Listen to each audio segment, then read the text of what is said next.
Prise 2.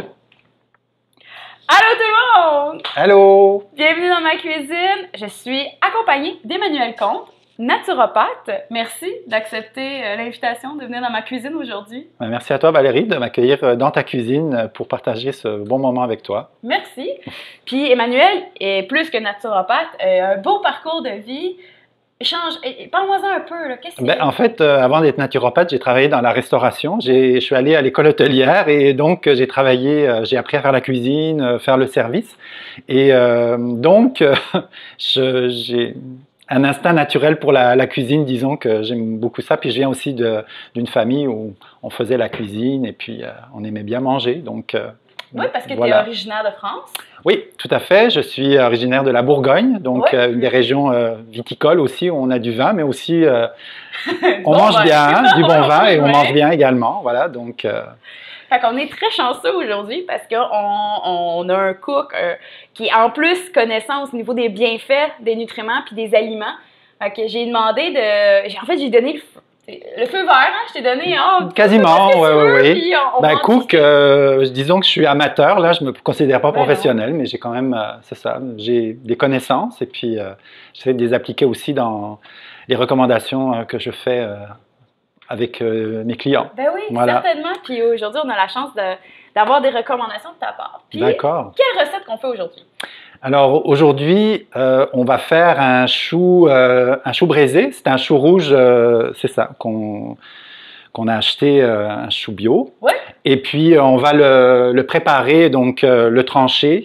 Parfait. Voilà, on va le trancher, ensuite le préparer avec des pommes Ouais. et du bacon. Du bacon, je pense que c'est du bacon fumé.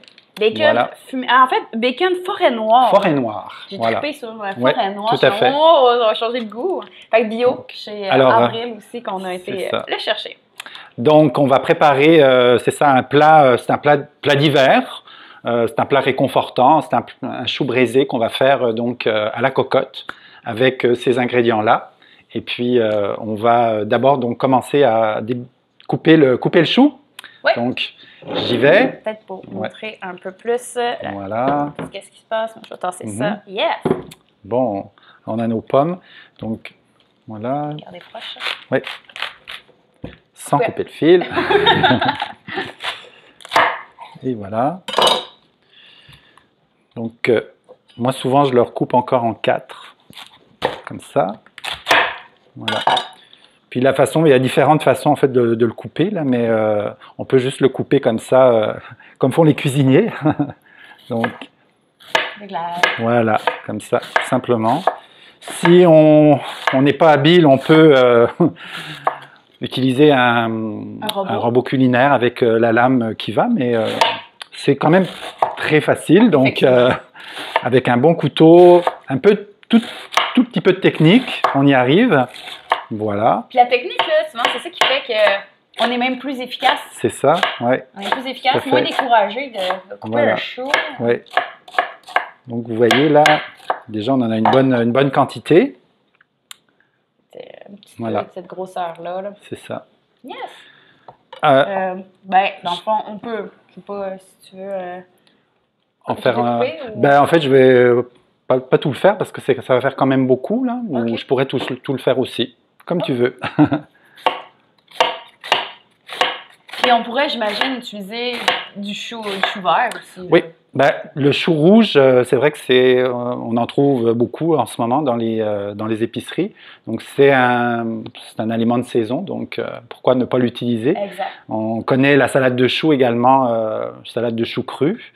Le chou rouge aussi, on peut le faire lacto-fermenté. Oui. Voilà. Comme la choucroute. Dans la choucroute, voilà. En fait, ce que j'aime aussi du chou, c'est que c'est un prébiotique. Prébiotique, oui. C'est quoi? C'est que ça nourrit les probiotiques. Probiotiques, c'est les bonnes bactéries. Donc, c'est un des avantages d'ajouter, en fait, ces aliments-là pour votre flore intestinal, mais aussi, il y a aussi une propriété au niveau du foie. Oui, en fait, les légumes crucifères, dont le chou rouge fait partie. On a également, bien sûr, le brocoli, les choux de Bruxelles, également le rapini qui fait partie. Ouais. Donc ces légumes-là, en fait, contiennent des choses extrêmement importantes pour la santé du foie. Exact. Voilà. Donc, le foie, le système digestif, bref, sans dire que c'est un super aliment, mais c'est tout comme. C'est un super aliment, beaucoup de fibres. Il y a des minéraux également, on va retrouver du calcium, la vitamine C également. Donc, il y a beaucoup de bonnes choses, beaucoup de bienfaits à cuisiner le chou avec, c'est ça. Puis, alors, ici. Donc là, on a débité le chou, donc on va le faire cuire, mais avant, on va faire revenir notre bacon, puisqu'on va aller chercher du gras, qui va servir ensuite à faire braiser et cuire le chou. Voilà. Donc, qui va réchauffer. Alors, le bacon forêt noire, je vais en prendre quelques tranches que je vais en fait couper un petit peu, faire des petites lanières. Ouais. Le bacon en fait va fondre et puis c'est ça va nous faire notre gras en fait. Comme ça, on n'a même pas besoin d'ajouter d'autre huile dans la préparation. Je pense que je vais prendre celui-là. Ça prend des bons couteaux. Il faut être équipé avec des couteaux. Il n'aime pas mes couteaux! En fait, ça fait longtemps que je ne les ai pas aiguisés. C'est ça l'affaire. Il faut avoir des bons couteaux, mais qu'ils soient aussi aiguisés. Voilà. Puis, quand on en a besoin. Qu'est-ce que il y a beaucoup, il y a les fameux aiguisoirs ou sur une pierre ou le classique qu'ils vendent avec le kit, là. Qu'est-ce que tu recommandes? Moi, à la maison, j'ai ce qu'on appelle une queue de rat, là. Tout simplement, un petit... c'est ça, c'est comme... Ça s'attache après, ça reste sur ton comptoir? Oui, ou dans le bloc à couteau, là. Souvent, on peut avoir une place pour le mettre. Hein. Des fois, les blocs à couteau, ça vient avec aussi. Donc, ça permet très rapidement, en fait, d'affûter la lame. Et puis, c'est sûr que régulièrement... l'amener à un professionnel là, qui va vraiment prendre le temps d'entretenir la lame et tout ça, mais bon. Un professionnel, donc tu irais où? Il y en a en ville, comme à Montréal, on trouve des professionnels là, qui font de l'aiguisage en fait, pour toutes sortes d'outils, des couteaux, mais aussi des instruments coupants qui sont utilisés, voilà. Donc, mais c'est vrai que les cuisiniers, les professionnels vont régulièrement faire entretenir leurs couteaux parce que il faut, pour bien travailler, pour bien couper, il faut avoir du matériel qui soit performant. Voilà. Puis en fait, ce qu'on remarque, en tout cas moi personnellement, avec expérience, c'est on se coupe bien plus avec des couteaux qui coupent pas qu'avec des couteaux qui coupent. C'est vrai, parce que tu des sais fois, pas, un couteau ne coupe pas bien, puis là tu te coupes. Voilà. Tandis que quand il est bien affûté, ça coupe tellement mieux. Puis, la technique vraiment, quand on coupe, en fait, c'est aussi vraiment de tenir, mais en rentrant les doigts, comme ça, la lame, et on évite de se couper les ongles et des morceaux de doigts en même temps. Voilà. Donc là, j'ai coupé, en fait, j'ai fait des lanières de bacon. Alors c'est ça, donc on va mettre, ça chauffe vite. Voilà. Voilà. C'est important le petit. Oui. Souvent, ce que je dis souvent, c'est d'éviter de bouillir la viande. Tu sais, des fois, on met la viande, on n'a même pas parti le feu. C'est ça. Faut pas, tu sais, faut faire réchauffer la plaque avant. Exactement, oui. Puis on saisit exactement parce que sinon, l'eau sort, ça transpire là, puis on se retrouve avec de l'eau mouillée. On veut faire cuire. Oui. Parfait. Donc là, c'est ça, on fait fondre tout doucement. Tout doucement. Ouais, on peut baisser un petit peu. Ouais. Je suis comme un peu très doux. J'étais à moyen, je suis descendue à doux. Là, on a mis l'équivalent d'à peu près 4 tranches. Ouais, mais on peut en rajouter aussi si on veut quelque chose d'un petit peu plus nourrissant encore. Ouais. Hein, on pourrait mettre plus de bacon. On pourrait aussi utiliser le sein doux, qui est du gras de porc en fait, mais je ne pense pas que ça se trouve là. Ça m'est déjà arrivé aussi d'utiliser du gras de canard. Alors, le gras de canard, ça donne aussi une saveur différente, mais c'est un excellent gras aussi pour la cuisine. En général, ils ont une bonne résistance à la chaleur. On ne veut pas faire brûler, bien entendu, là, les aliments, donc il faut toujours doser la température à laquelle on fait cuire les aliments. Oui, parce que quand c'est cuit à trop haute température, tout à fait. On a des propriétés aussi, au niveau des nutriments, une perte de nutriments, mais aussi la production de... ce qu'on appelle de... pH, là, mais en français, c'est les molécules de Maillard. Maillard, voilà, merci, les molécules de exactement. Maillard. Ouais. Puis ça a tendance à être plus irritant, plus pro-inflammatoire. Ouais, tout à fait. Puis, donc on veut... Alors les cuissons qu'on va favoriser, c'est des cuissons plutôt à basse température, comme les cuissons à l'étouffée, les braisées, des cuissons en papillote, mijotées, la mijoteuse aussi. Voilà, les cuissons à la papillote au four aussi. On peut faire cuire des poissons ou juste des légumes en papillote. Ouais. Cuisson à la vapeur douce aussi, bien entendu. Cuisson à l'eau, moi je ne suis pas très fervente de faire cuire des légumes à l'eau. Là, souvent c'est la vapeur douce et puis ou alors on fait des légumes au four là. C'est aussi une bonne façon. Lente température, effectivement. Puis pourquoi il mentionnait à l'eau, en fait, c'est que quand on met carrément les aliments dans l'eau, puis après ça on jette l'eau de cuisson, bien, toutes les vitamines qui sont plus reliées à l'eau, donc on dit hydrosolubles, c'est ça, vont se retrouver liées à l'eau, ils vont se retrouver dans cette eau-là, puis bye bye. Voilà. À moins qu'on réutilise l'eau. Des fois, je le dis, là, si jamais vous utilisez l'eau, ça peut être intéressant. Ça peut être intéressant, mais à ce moment-là, si c'est de l'eau dans laquelle on a fait cuire des légumes bio, là, on sait qu'il n'y a pas de de pesticides. Merci. Parce que là, on les retrouve dans l'eau. Puis là, on se fait un petit bouillon avec des minéraux, puis un petit peu de pesticides. Et en plus, il y a pas mal dans les médias actuellement Tout à on est peut-être un petit peu empoisonné par tout ce qu'on mange. Fait que peut-être choisir biologique pourrait être une option. Donc là, bon, ça commence à avoir un aspect plus... oui, c'est ça. Fondre le... Ouais. Là, tu pourrais monter un tout petit peu. Voilà, juste... Fait que là, je suis comme sur votre four normal à 3, comme 3,5, 3,5, excuse, 3,5. Pendant ce temps, je vais couper les pommes. Donc, on a deux pommes. Attends, ce qu'on pourrait faire, c'est que je vais nous sortir un petit bol. Et comme ça, ils vont être sûrs de tout voir. Je ne vais pas faire de bruit. Quand on pourrait sortir juste pour le tasser, pour qu'on le voit comme couper bien la tomate. Boy. Moi, je déparle aujourd'hui. Bon, finalement, mon bol était très paresseux. Non, mais je pense que regarde, on va le tasser un peu. On va l'optimiser. Puis on va... Voilà. C'est même pratique une grosse planche, mais on ne peut pas la prendre pour après ça verser ailleurs. En fait, on peut... s'aider un peu. Un petit peu, voilà. Et voilà. Donc, la pomme, on peut la couper en cubes, en tout petits cubes. Autrement aussi, on pourrait la râper tout simplement. Donc là, c'est des belles pommes Macintosh bio. Donc, on n'a pas besoin de l'éplucher, youpi. On va garder les bonnes choses de la peau. Tout à fait. La pectine. Voilà, donc, et là, donc, je vais la râper grossièrement, là, tout simplement, comme ça. Et on fait attention aux doigts toujours. Hein. Voilà.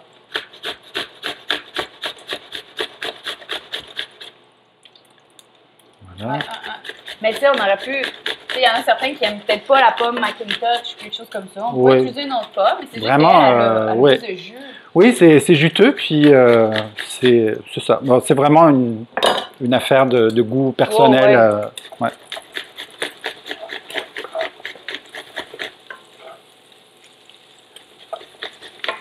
va être bon. Donc voilà, ça s'en vient.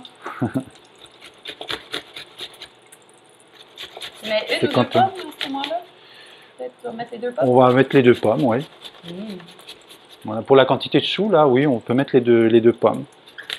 Donc, ça nous fait ça va nous donner un petit côté sucré, mais plus doux, là, bien sûr.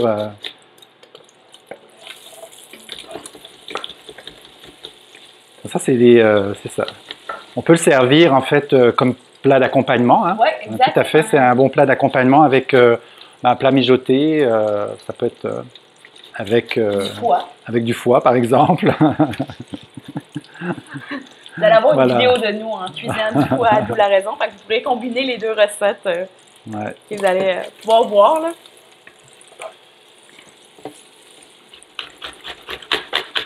Et voilà. Vive les ustensiles qui nous facilitent les outils, hein? Les outils qui nous facilitent la vie en cuisine. Oui, tout à fait. Voilà. Ben, tu sais, je pense entre autres les robots, tu sais, c'est facile à couper du chou, Ouais. mais tu sais, à ce moment-là, tu le remplis dans le robot, pars ça, merci, Ouais. bonsoir. C'est Aussi, des affaires, tu sais, comme là, ah, j'ai juste besoin de la moitié d'un chou, ben, tu pourrais râper déjà l'autre chou en même temps de râper celui-là, pour que, Ouais. comme ça, les deux sont faits. Mais partir avec celui-là, le laisser au frigo pour peut-être plus tard dans la semaine, Ouais. il va déjà être coupé. C'est bien plus tentant de cuisiner un chou qui est déjà coupé quand ça te tente pas trop de cuisiner un soir que En de effet. voir déjà plein de même. T'es juste, ah, ça me tente pas, je vais commander quelque chose. Dans ce cas-ci, il est déjà râpé, il y a plus de chances que tu, ah bon, je vais mettre un peu de mayonnaise. Je vais trouver quelque chose pour le rendre comme Ouais. facile à utiliser. Tout à Fait que fait. je trouve que tant Ouais. qu'à le faire, râper tout, tu sais. Ouais. Ben nous, c'est parce qu'on fait une vidéo. C'est juste pour la recette aujourd'hui, mais là, avec pas l'autre, efficace. on pourrait faire une salade de choux crus. Ouais. Donc, c'est ça. Là, on pourrait peut-être utiliser le robot puis, pour pouvoir vraiment le faire plus fin. Ouais. Puis là, l'assaisonner avec de l'huile, du vinaigre, des épices. Et puis, ça se conserve très bien. On va la conserver quelques jours et puis elle va devenir meilleure même le lendemain quand elle a macéré un peu dans l'huile et le vinaigre et le sel. Là. Donc, excellent. Donc là, on a vraiment on a du gras pour faire on a une cuire. bonne quantité, là. C'est ça. Il est bien cuit, notre Oui, petit, on je a mets bien de l'huile fait, partout. on a bien fait rissoler. Notre Donc là, bacon. on va ajouter le chou. Et voilà. Donc tu vois un demi-chou quand même. Bon, ça va réduire, hein? ça va réduire un petit peu, mais on a déjà une bonne quantité. Puis là, le feu, on le laisse tout le temps un peu doux. Là, on peut oui, le laisser plutôt doux.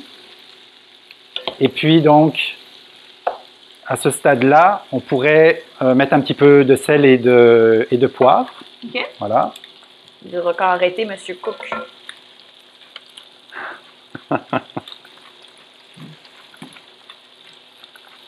C'est mon coco aujourd'hui. Oui. Ça a ton goût?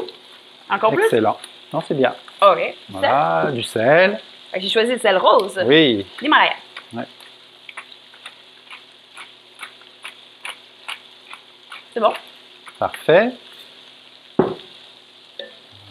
Donc là, on va bien, c'est ça, mêler le bacon pour bien que aussi le chou s'enrobe du gras. Oui. Voilà. Je vais essayer de ne pas saliver au-dessus du plat. Ouais. C'est sûr que quand on commence à cuisiner ce genre de plat, ça embaume. Hein? Là, on n'a pas mis les épices. On va peut-être utiliser quelques épices là pour finir le plat. Mais si on était à l'extérieur là, puis qu'on rentrait dans ta maison, tout de suite on sentirait déjà le bacon, le gras, et puis on commencerait à sentir le chou, la préparation, le chou qui est en train de cuire tout doucement. Voilà. Puis là, tu voudrais que je baisse un peu plus le feu? Ou... Alors là, normalement, ce qui est bien, c'est oui, de baisser le feu. Ouais. Voilà. Vraiment tout doux, et puis de fermer. Donc, de cette manière-là, on va garder quand même l'humidité dans le chou. Et puis, comme c'est à basse température, c'est ça, le chou va cuire tranquillement, puis va se mêler aussi avec le gras. Et puis, c'est ça, dans un petit instant, on va aller tourner, on va aller voir un petit peu comment est-ce que la cuisson se passe. Plutôt vers la fin de la cuisson, ce qu'on fera, c'est qu'on va mettre on peut utiliser un petit peu de vinaigre de cidre et on pourra mettre aussi quelques épices. Alors, ça peut être un petit peu, ça peut être du cumin, ça peut être un petit peu de cannelle aussi qui donne un petit goût sucré. On met de la pomme, donc ça peut être un bon. La cannelle est très intéressante comme stabilisateur de la glycémie. Oui, oui, exactement. Donc d'en mettre à la place du sucre, si on aime le goût de la cannelle, bien entendu. À ce moment-là, ça va apporter une petite touche épicée de finesse au plat. Voilà. Donc là, on laisse cuire un peu combien de temps? Oui, on va le laisser cuire à peu près une 15-20 minutes. 15-20 minutes, voilà. Parfait. Puis, entre-temps, on peut toujours aller un petit peu regarder, surveiller, juste s'assurer que ça n'attache pas.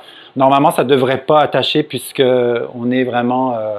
on a une bonne cocotte et puis la température est quand même relativement basse. L'idée, c'est vraiment que ça cuise doucement. Moi, je dis doucement, mais sûrement, mais on ne veut pas que ça fasse brûler. Donc, la cuisson braisée ou étouffée, à l'étouffer, c'est que ça se basse température, mais sur une plus longue période. Si on avait du temps, on pourrait aussi le préparer le matin pour le servir, le faire réchauffer le soir ou pour le lendemain. Parce que là, en le préparant à l'avance aussi, ben, le fait qu'on le réchauffe, les saveurs ont le temps de se marier les unes avec les autres et puis de développer le goût. C'est ça. Parfait. Fait qu'écoute, dans le fond, on revient dans une quinzaine de minutes. Oui. Parfait. 15 minutes et puis on va vérifier on va peut-être éventuellement le goûter là pour voir s'il est à point, s'il est un petit peu trop croquant, on le laissera un petit peu plus. Super. Voilà. Puis on ajoutera la pomme vraiment plus vers la fin de la cuisson, d'ici une quinzaine de minutes. Parfait. Ben écoute, on vous revient. Nous revoilà. Alors, de retour. Une fois que une quinzaine de minutes, comme on a dit. Oui, 15-20 minutes. Là, on regarde. Effectivement, notre chou a cuit tranquillement. Il est bien enrobé de gras. Wow. Voilà. Donc là, ça fait une belle... c'est enrobé, là. Ouais. Oh, wow. Même là, pour déjeuner, hein. Tu sais, vous mangez des œufs, là. Oui. Bien accompagné un peu de... Avec un peu de chou, avec du bacon dedans, là. Alors là, on va ajouter la pomme. On aurait dû peut-être un peu mettre de citron, parce qu'ils ont perdu. Mais là, voilà. On ajoute. Voilà. Ouais. Et voilà. Yes. Puis là, vas-y. Tu peux brasser. Oui, tout à fait. Mélange bien la pomme et... Puis là, on va mettre nos épices. On a choisi le cumin. Oui. On va mettre un petit peu de cumin. Alors, ça se brasse. J'enlève ça. Okay. Tu vois, il est comme portionné en une cuillerée à thé. D'accord. Quand je vais faire cloc. OK. T'en veux une ou deux? Je pense qu'on va déjà commencer avec une. Voilà. C'est hot, hein? Ah oui. L'autre, c'est la marque Épicure. Épicure, oui, un mélange, en fait, chai, mais... Muscade, cannelle, voilà. girofle. Ouais. Alors c'est un peu un mélange d'épices. On pourrait mettre aussi carrément en fait de l'anis étoilé, on pourrait mettre des bâtons de cannelle aussi si on présente, on pourrait mettre directement dans le... Puis l'anis comme tu as dit. Oui, l'anis étoilé, puis ça pourrait être aussi, plus pour la présentation, là, mais là on va ajouter... Ouais. Voilà. Fait qu'on saupoudre. On saupoudre. Faut en mettre suffisamment, mais il ne faut pas quand même trop en mettre pour pas que le goût prédomine. Là, mais on veut garder quand même une certaine, c'est ça, qu'il y ait une certaine harmonie avec toutes les saveurs, le chou et puis. Donc là, une fois que c'est bien mêlé, on va peut-être encore le laisser mijoter tout doucement, comme il est là à feu doux, pendant à peu près. On pourrait le laisser mijoter pendant 1 heure. Mais il faudrait le faire vraiment doudou, là, ou alors... mais là, on peut le laisser encore une vingtaine de minutes. 20 minutes, voilà. Parfait. Puis après ça, souvent, je goûte. Ouais. Et puis, on peut ajuster l'assaisonnement. Et puis, si tout est bon, on le laisse en fait dans la cocotte. Puis c'est vrai, en fait, qu'est-ce que tu as dit? Le goût, en fait, goûter à ce que vos préparations, goûter. C'est la façon que vous pouvez savoir si c'est vrai. Il faut goûter, tout à fait. Là, pourquoi je remplis, puis je vais le remettre dedans après, c'est parce que je veux vous l'amener proche, pour que vous voyez, puis je vais le remettre dans le plat dans un instant, mais juste pour vous donner un peu le look.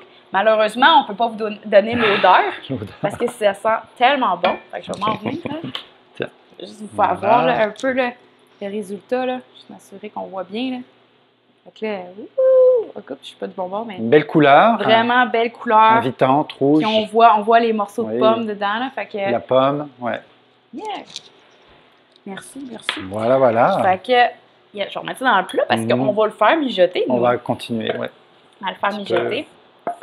Parfait. Fait que là, on enlève la cuillère, on ferme le couvercle. Super. Donc, c'était notre recette. Oui, de bonne braisé, recette de chou, très facile. Facile à faire. Vraiment. Et puis... réconfortant, comme tu as dit. Oui, c'est saveur c'est plutôt un plat d'hiver. Et puis, ça peut être, se servir avec un légume d'accompagnement avec... Une collation aussi. Si jamais on est affamé, on arrive de on n'a pas dîner. Le souper bientôt. Moi, je vais manger un petit quelque chose. Des légumes, parfait. Voilà.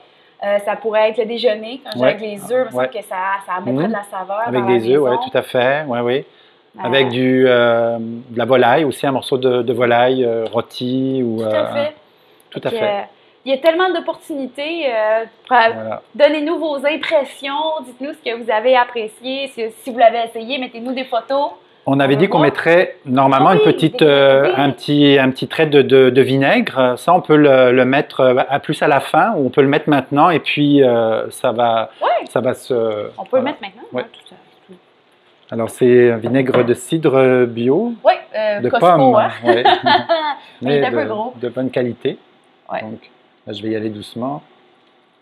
Et voilà. Et voilà. C'est l'équivalent à peu près d'une cuillère à soupe. Hein. Ouais. Une bonne cuillère à soupe. Ouais. Tu vois, quand on est cook ou quand on cuisine, des fois, on y va à l'œil. Hein? Ouais. C'est bien aussi, des fois, d'y aller à l'œil. C'est bien d'avoir quand même des recettes. Oui, mais oui. Bon, quand on a des bases, on sait, c'est ça, comment, dans quel ordre ajouter les ingrédients, les températures. Bon, il faut toujours, c'est ça, regarder, observer, hein, utiliser, c'est ça, notre vue, puis regarder les transformations de l'aliment, goûter, voilà, puis la texture aussi. Donc, il faut, c'est ça, c'est des choses qui se développent là avec la pratique. Super. Voilà. Puis, si les gens veulent communiquer avec toi, te poser des questions, où on te trouve? J'ai sur Facebook ma page Naturogenix. Que vous allez dans voilà, la c'est le nom de ma pratique aussi, naturogenix.ca, donc qui est mon site internet. Voilà. Et donc, je suis disponible sur ces plateformes-là. Parfait. Fait que, on va mettre ça. Fait que si vous avez des questions à Emmanuel, n'hésitez pas d'y écrire. Moi, je te remercie de ta présence aujourd'hui pour cette belle recette. Merci, c'était un plaisir. Ah oui. Voilà. Puis, vous pouvez vous abonner à ma chaîne YouTube pour être sûr de ne rien manquer. Vous me trouvez aussi sur Instagram pour plus habitudes de vie ou découverte de ma journée. Ou vous pouvez toujours rester sur Facebook où je mets des nouvelles, des lives Facebook pour embellir votre quotidien. Tout simplement. Ben oui. Merci encore. Merci Valérie. Bye.